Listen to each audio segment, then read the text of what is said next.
a 4% decline in income tax revenues in FY21 and an 18% decline in FY22.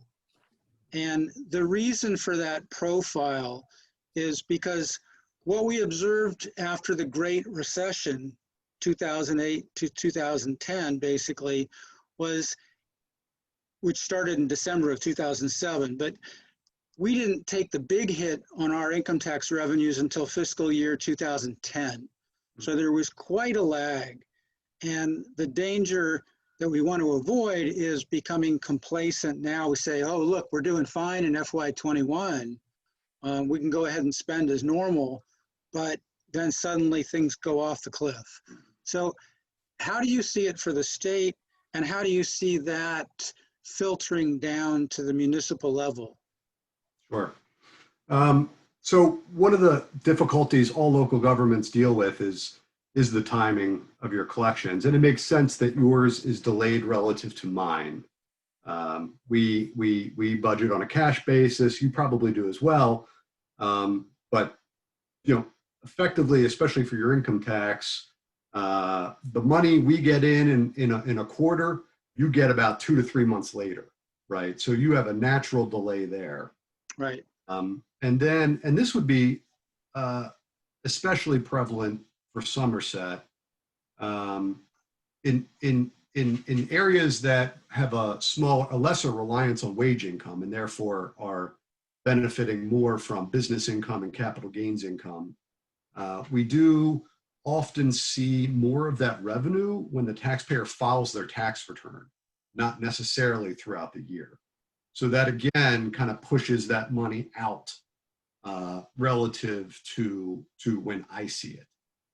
So I'll say that I think just broadly, the fact that you have a bigger impact in 22 makes a lot of sense to me, just in terms of timing. Now to jump to, you know, how significant those figures are, the number one topic that I'm discussing with policymakers such as yourself is the volatility, and that I can't give you a right answer. And I don't want to pretend that I'm confident in any of the answers that I'm going to give you. And I think that's important to know, and anyone claiming the opposite, I would be concerned with. This is a time to have a more significant budget balance. This is a time to be, you know, the comptroller said, I think he said that I'm going to be the ray of sunshine. That's a scary concept if I'm your ray of sunshine. I'm a prepare for the worst and hope for the best kind of guy. And I encourage that with folks running budgets right now. I'm going to show you, I'm going to go back and forth with some slides as we go. I'm going to show you a quick slide of what our general fund estimate has looked like from the first couple stabs we took at it back in May when all of this was pretty darn new, to our most recent estimates. Let me just share my screen here. Go. All right, you should see a PowerPoint slide there. So here's the history of the state's general fund going back to fiscal 15 to fiscal 19. There was our first estimate. We call it May S2. This was the optimistic scenario back in May. This was our pessimistic scenario back in May. All right. Then in September, we did another estimate. In September, we had closed out fiscal 20, so we knew what this year was. And it was a pleasant surprise. All right. And that was because tax year 19 was quite strong. So this gets to what I was discussing where, you know, fiscal 20 ends in June of 2020, but we're still bringing in a lot of dollars related to tax year 19. And at this point, we especially believe that to be related to capital gains in the strong market that we've had. So up here in fiscal 20, that looks better, but you'll also notice that we actually have it growing in the official forecast. And then coming back in FY22, quite strong. And then we have an alternative scenario for September where we do see a decrease and then again growth in 22. The takeaway from this is we're all over the map. We are all over the map. And I wouldn't take any one of these estimates off the table right now. I simply wouldn't. And it goes back to what the comptroller said. The two key foundations of the September estimates, actually both of these, the yellow and the green line, they both assume, one, that there is a second stimulus and that it is done by, at the latest, the middle of November, okay? And the second is that the total number of COVID cases in this fall winter second phase here does not eclipse what the nation saw in July. Well, we just eclipsed that over the weekend. So Andy, can I interrupt you for just a second? please do. Please feel free. Because you had just mentioned that those forecasts assume the second stimulus comes in mid-November. Mm-hmm. And the comptroller was very optimistic that Biden would win the election on November 3rd. But if Biden wins on November 3rd, President Trump may decide he doesn't want to have anything to do with the stimulus to help the Democrats as they come into power. And so that stimulus may be delayed until the middle of February or maybe late January. Mm-hmm. I mean, how likely of a scenario is that? It would be hard for me to put a percentage on that. That would be the most inhumane thing that could possibly occur. Now, I wouldn't put it past anybody at this point, and it's very hard for me to separate the rhetoric from the reality in DC, because I think they do want to help folks. You know, the expanded unemployment is key. And the expanded unemployment as of now, for someone that lost their job in March when we literally shut down the economy, those benefits will run through the middle to end of December for that few. So we're at least covered in that capacity, and that's big. But I wish I could give you a proper answer on that, and I really can't. That's a scary scenario, right? Traditionally, when the other parties assume power through an election, you will see an immediate reaction in government to accommodate that. And in these times, I would hope that would be the case. Yeah. Okay. And also, Andy, just to clarify, what's the difference between... Can I just say one thing? Sure. I think that based on that answer, that it would be great, Andy, if we could meet with you again after the election.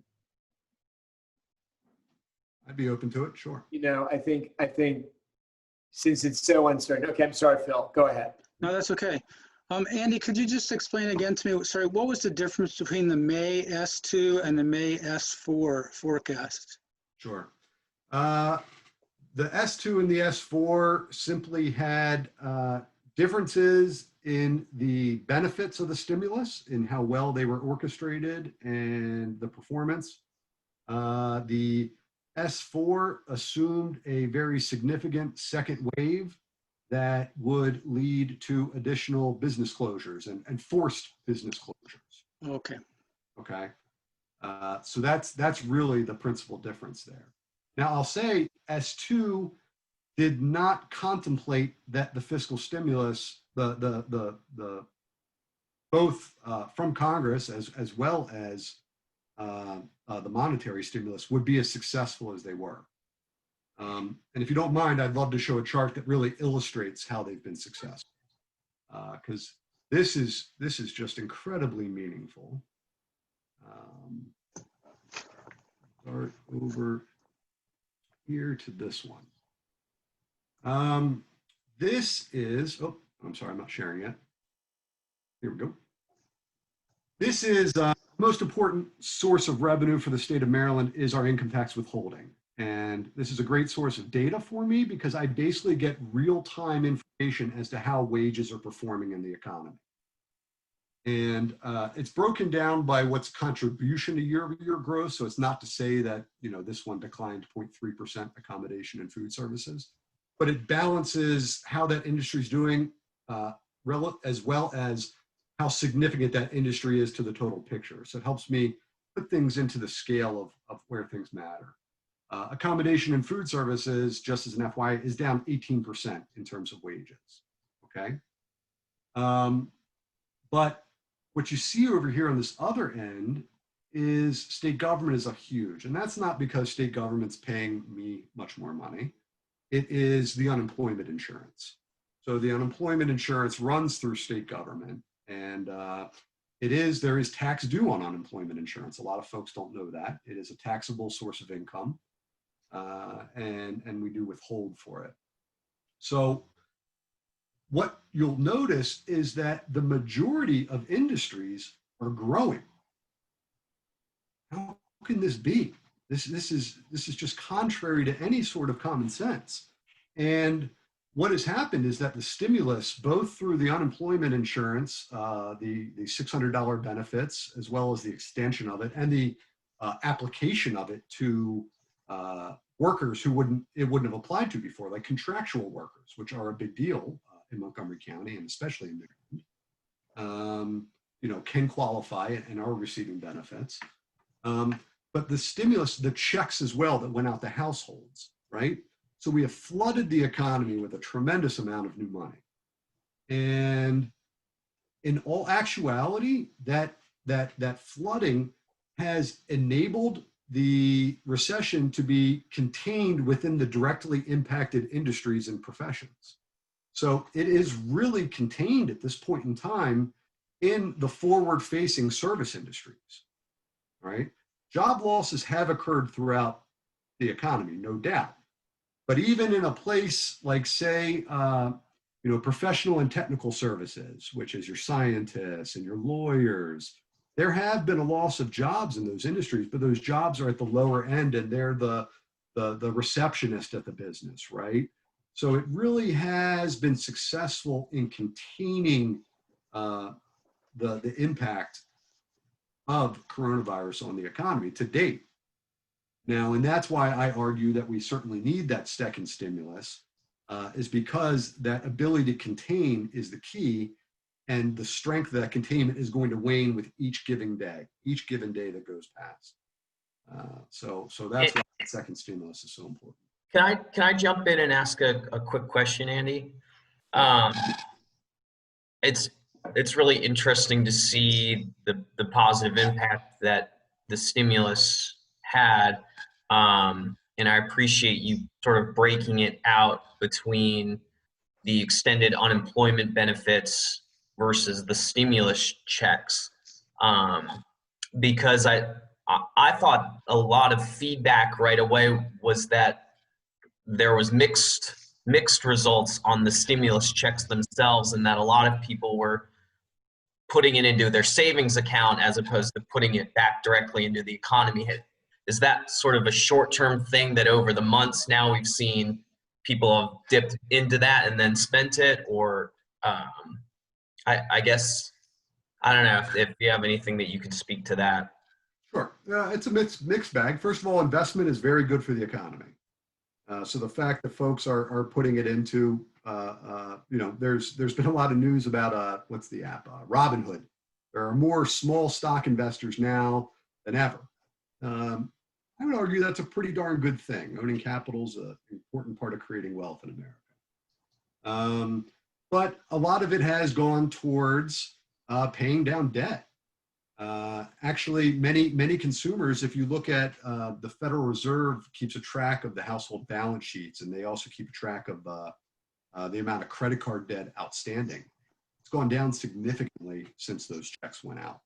So in large, America's consumers have done a lot of positive moves with those checks to date. One, by saving it. Two, by paying down debt. And you're right, it is starting, those balances are now dwindling, right? That was a really neat study. I think it was JP Morgan put that out, that they did a bunch of sampling of folks' checking account balances and saving account balances. And indeed, it is now diminishing. And again, a need for that second stimulus to help prop households up through that period of time. So Andy, Andy, a lot of it was spent as well, no doubt about that.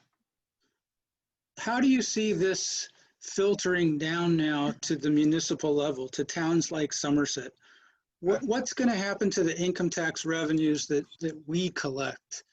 And, you know, I guess I would mention that a lot of the income tax revenues come from both earned income, but also capital gains. Right.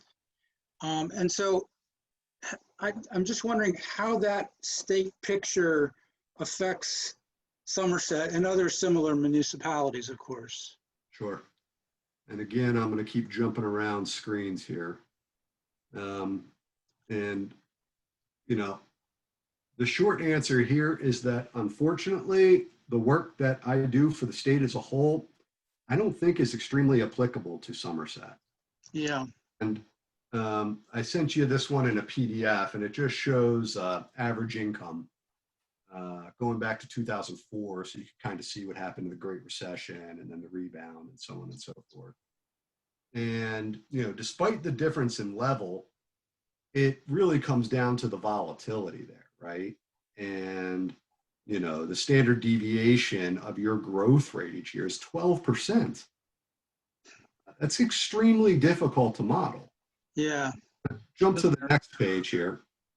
And I'll say it as well, it's not representative of the state as a whole, which is where I focus.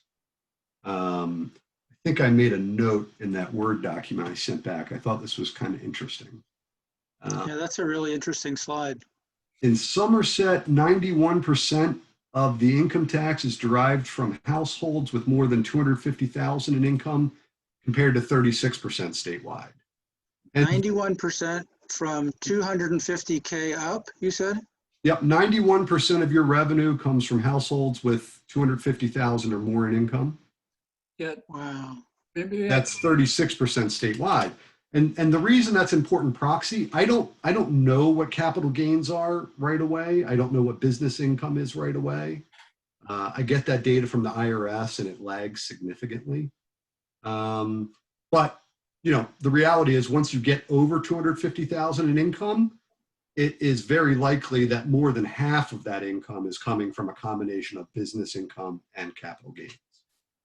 yeah, I'd like to follow that statement with, I mean, the way I've heard of this recession is that it's hitting low SES particularly hard and high SES hardly at all.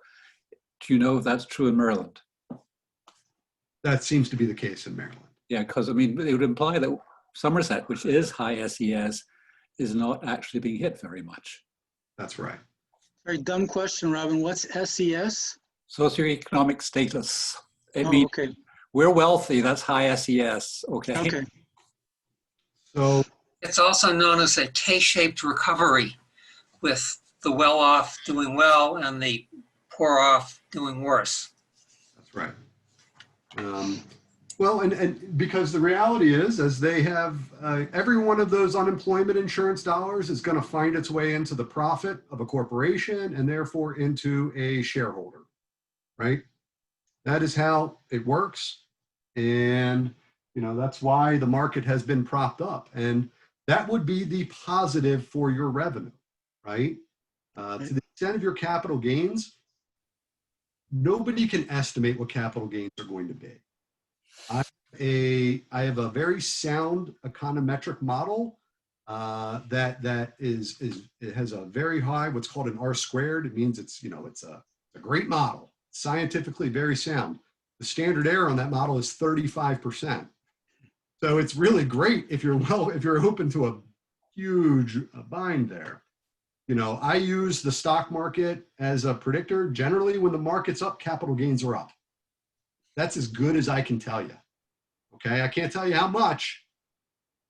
I can tell you that usually when it's up, it's by more than 10%. And usually when it's down, it's down by more than 10%. We're talking about significant percentage changes year to year. So actually, Andy, one of the things that we've been following and looking at the different profiles is what happened to the stock market proxied by the S&P 500 during the Great Recession, month to month, and what's happening now in the stock market, month to month. And both start a few months before the recession actually hit or the pandemic actually hit. That's right. What we see so far, at least, is that the market is not tanking as much as it did during the Great Recession. But as you say, there's a lot of volatility, and who knows what's coming. And now everybody's talking about this second wave getting worse, and the market's been tanking again. Right. So, I mean, one of the questions on our list was, are you aware of any good early warning signs of pending tax revenue losses? And I guess the stock market's probably one of the best early warning signs. I think you're right, but even that can be tricky because when the market, when the market corrects, right, which is generally defined as a 10% decrease, they're selling on the way down. And then generally when you get to the bottom there, a lot of folks will realign their portfolio. So you can actually see sometimes in that first year of the correction, you can sometimes actually see an increase in your capital gains. It all comes down to what are the holding periods of your residents, right? Yeah. Now, if Somerset is a community of day traders, you might see a pretty quick negative there and some real losses. But if it's a more strategic long-term practice in general, which of course I don't expect any of you to know, and each household would be different, but you might at least have a first year buffer there in that, especially here, it being at the end of the year as well, right? Presumably there's been a lot of gains throughout the year as well. So, there could be a momentary upside to a correction at the end of the year. But if residents hold those stocks and they don't even sell them, they're just in their portfolio and they decide this is long-term, we're not going to sell. Mhm. And the market goes down, when you get your tax statement from the investment company, it's going to show a capital loss. Mhm. And you're going to have to pay, well, you'll pay less taxes on that. And so that's going to filter through to Maryland and to Somerset with lower taxes, even if you haven't sold a single thing. Well, that's right. So like a mutual fund where you have to take some of those gains. Sure. Yeah. Yep.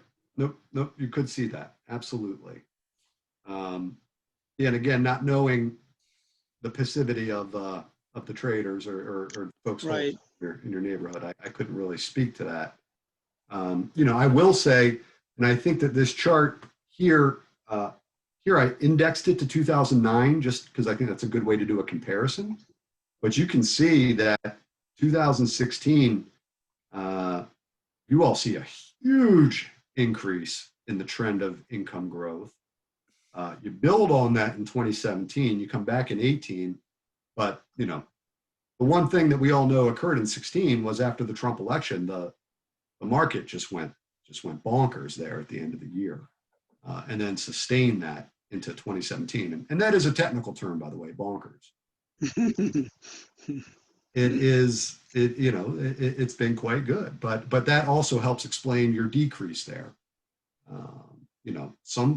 It takes one or two households to drive an extraordinary increase like that, and then to see them pull back, from some extraordinary event. So. I have a question. I'm surprised to see that Montgomery County basically tracks statewide Maryland. I would have thought Montgomery County would have been wealthier. Does that have any effect on how the income filters down to us?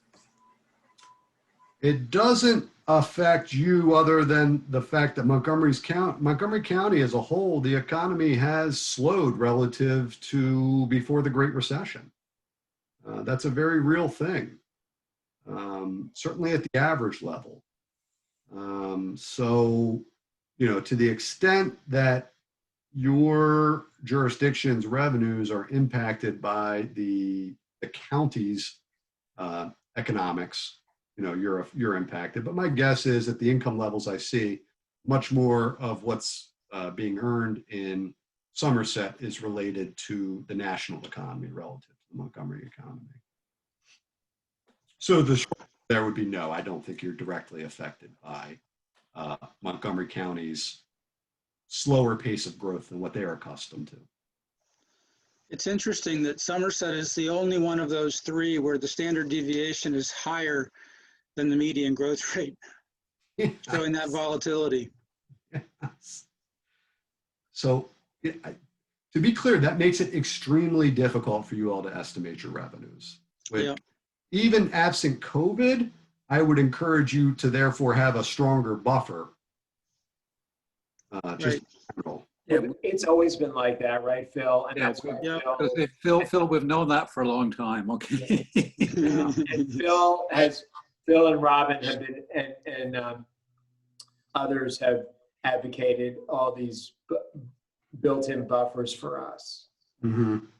That's why our town council approved a resolution in 2000, what year was it now, Marnie? 2014, I think, maybe, to have a rainy day fund.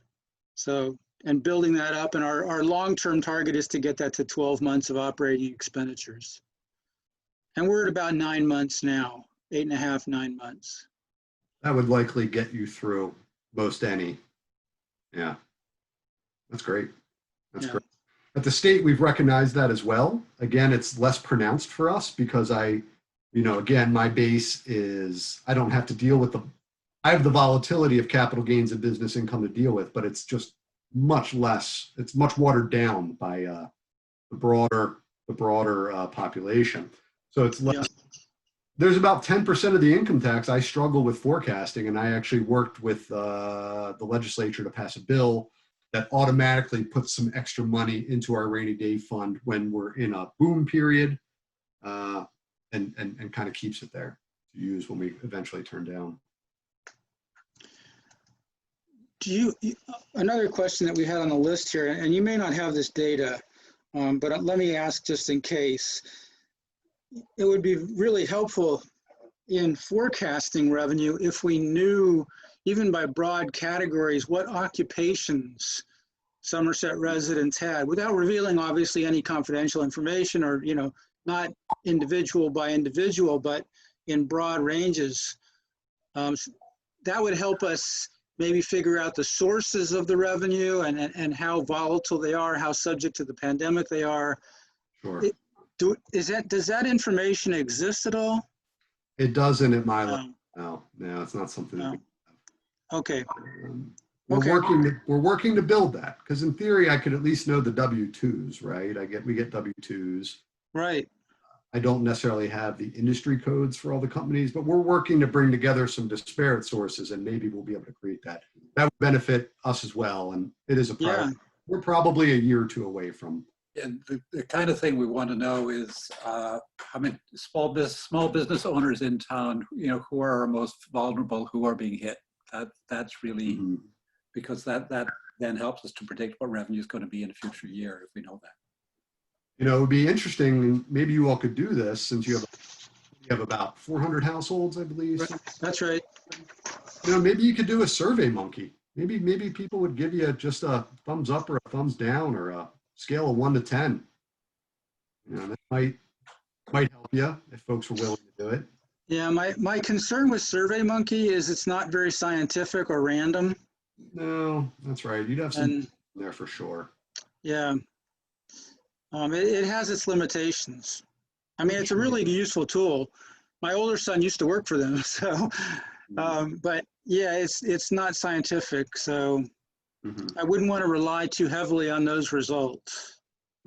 Sure. Yeah.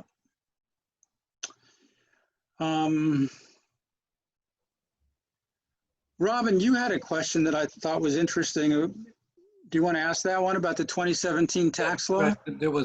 Right, the tax law changed significantly in 2017, and 2019 was the first year of implementation. And the question is, did it have an effect on state revenue? Yes, it did. A significant effect. To the tune of about $250 million a year, the state is getting in additional revenue. Local governments are bringing in about an extra 150. It's about a total of about 400 million annually right now. And the principal driver behind that is not one that's going to affect Somerset in a meaningful way. The principal driver there is taxpayers that are shifting into the state standard deduction because of it. A key component of that tax bill was that it raised the federal standard deduction to, I believe it's $22,000 or $24,000 for a joint return for a family.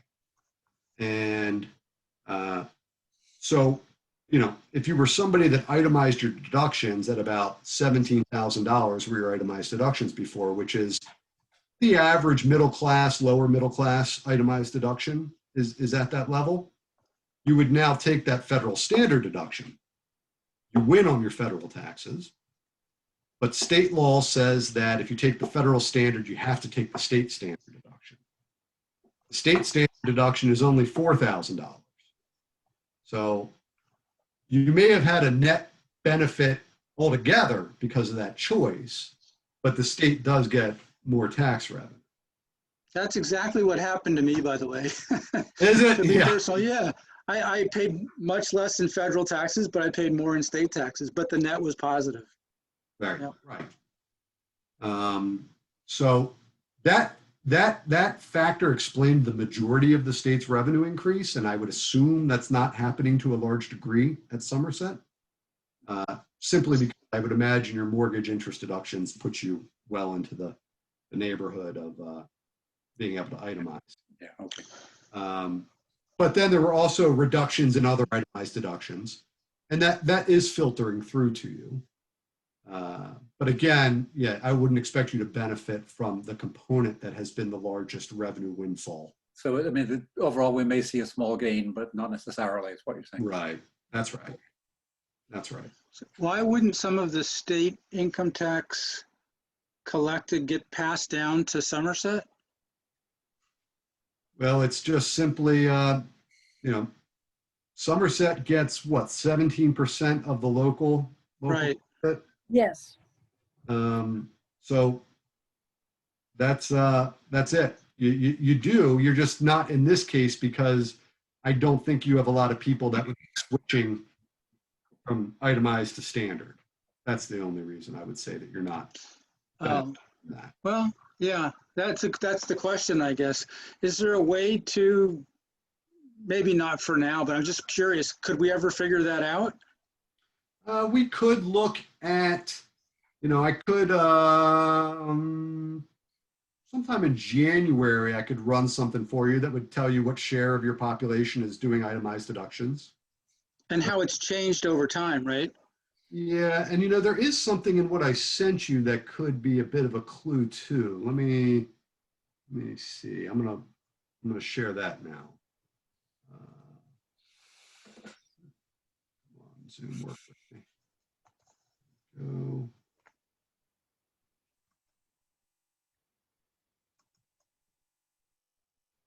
Okay. So you had asked if I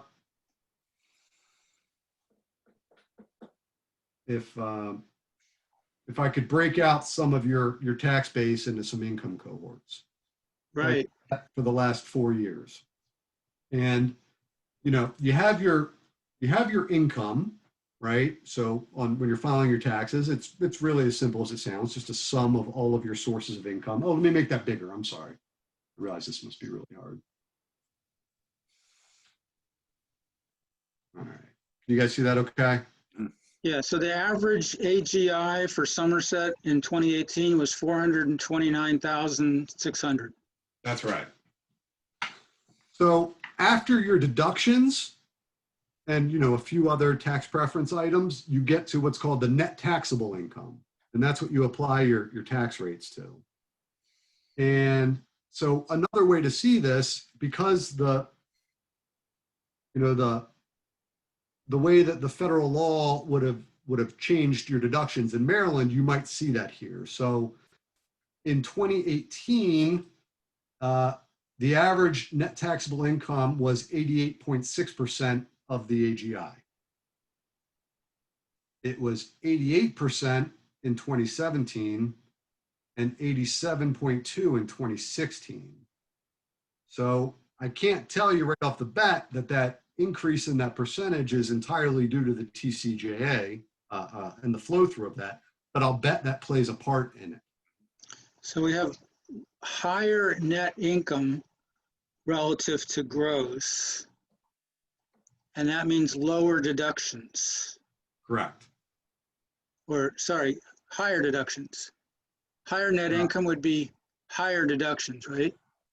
Higher net income would, well, it would mean that you had less deductions, right? Sorry, less deductions. Yeah. Sorry, less deductions. More of Lower the income deductions. remains taxable afterwards. Right. So that would pass through to Somerset, and we should see some higher revenue, just similar to what was happening in the local numbers you mentioned of 150 million for local governments. That's right. That would be coming through to Somerset. That's right. Yeah.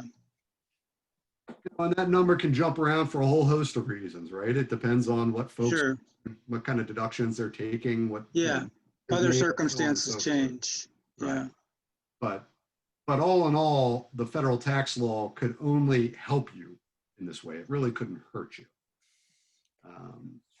So it'll be neat to rerun these numbers again with 2019. The first year it was in effect was tax year 18, so we've only got one complete year to look at at this point. Right. But we did see a lot of that at the state level. We could tease that out. Yeah. And I guess it was already kind of going up because the number lower down on your screen below the 88, I think was 87.2. So it had gone up the previous year when the federal tax law didn't have an effect. No. And then it went up by a similar amount the next year when it did. And this is getting super technical, but in general, income grows faster than deductions anyway. So in theory, your ratio there should kind of, move to your benefit in general. And that's a good thing.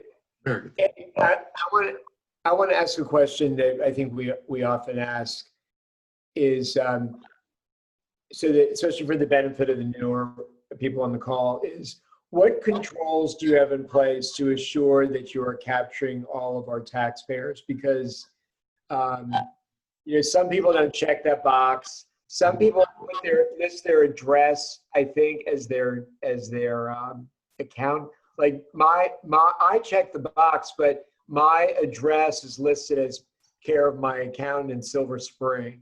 So can you reassure us? And then I think we've given all the addresses to you because some of our properties are in weird places. Right.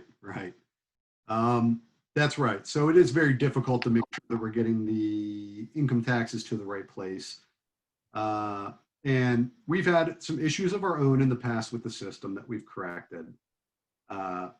We did an analysis when we discovered that, and we learned that 25% of our taxpayers list the wrong jurisdiction. They check the wrong box. And, because they don't know, Annapolis I always use as a great example. For those of you that know Annapolis, if you're at the Annapolis Mall, if you live in that area, you tell people you live in Annapolis, you write it on your envelopes when you're sending mail. But for tax purposes, Annapolis is really that little historic nugget down by the water. So there's all kinds of reasons. So in effect, we don't use what taxpayers note. I mean, we do if we have to make a decision because there's conflicting information. But we now have upgraded our technology, and every single tax return gets geocoded, gets the latitude and the longitude, and it's placed within well-defined maps. And we do appreciate you updating us when your maps change. I think that's very important. But we do get new maps every year, both from the Postal Service as well as from the Maryland Department of Planning. And we look for inconsistencies there as well. So there's quite a bit of effort spent on that now. But that technology, I think, has righted that ship. Is there a way where we could simply provide you with the lot numbers in Somerset and then you match those up against what's reported? We could, it would require us to standardize what you send us relative to how the taxpayer sends the data, which we do standardize their data. I think the methodology we have now is probably the right way. It's a good idea for you to send us your addresses, and we can run them against the geocoding database and make sure that that database is correct. That's never a bad. We can do that again, but I know we've done that in the past, right, Maureen? You have. That's right. you have.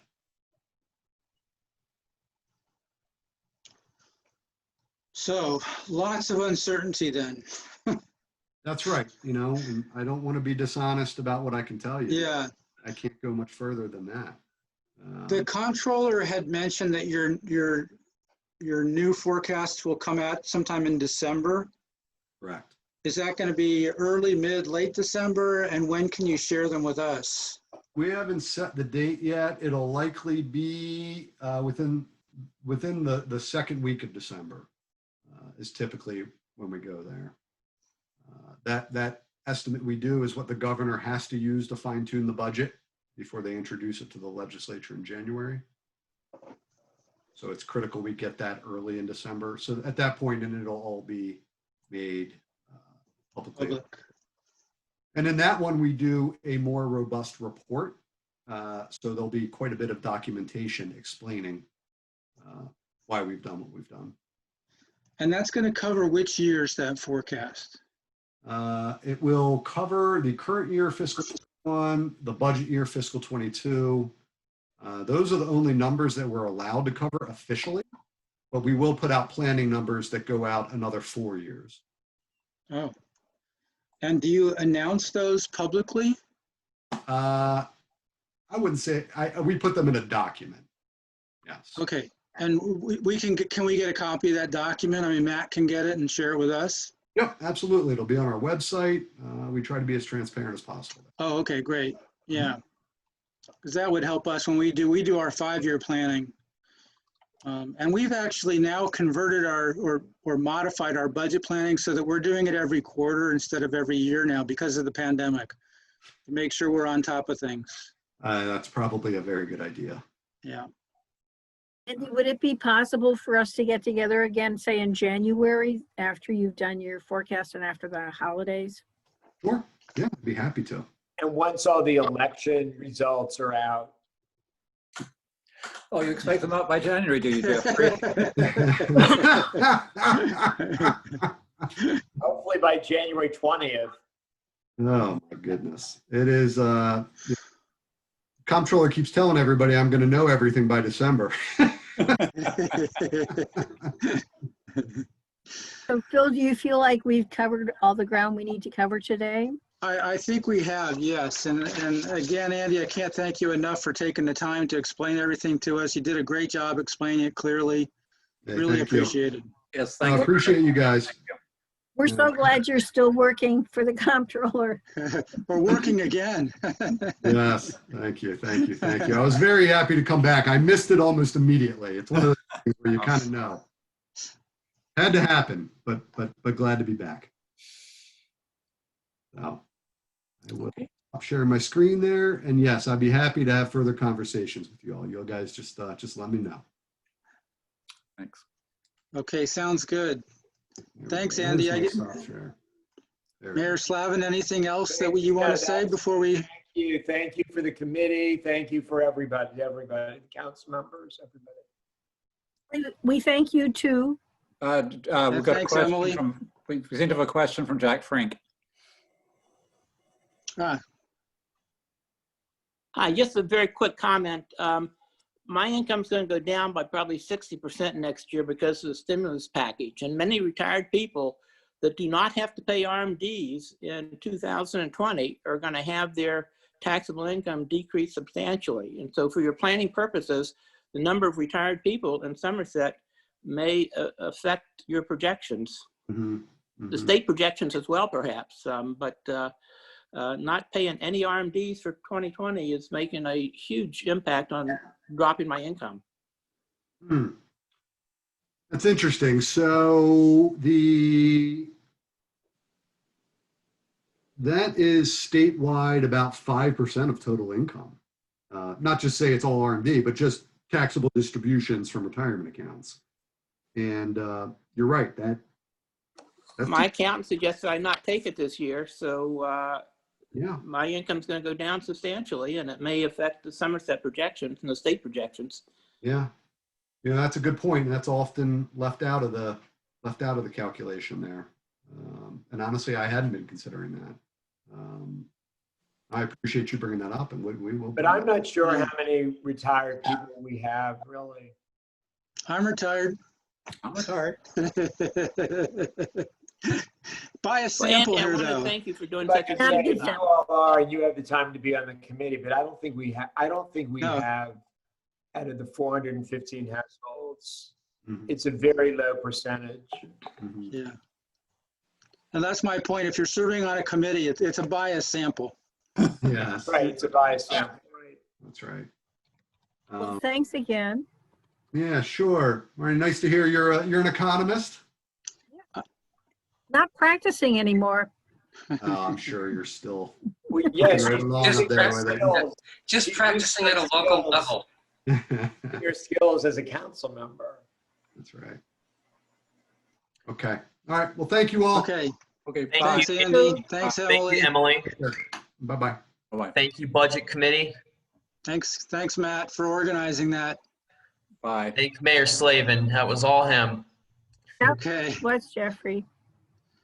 Bye. Thank you all. We'll see you tomorrow. Okay, everybody. Bye now.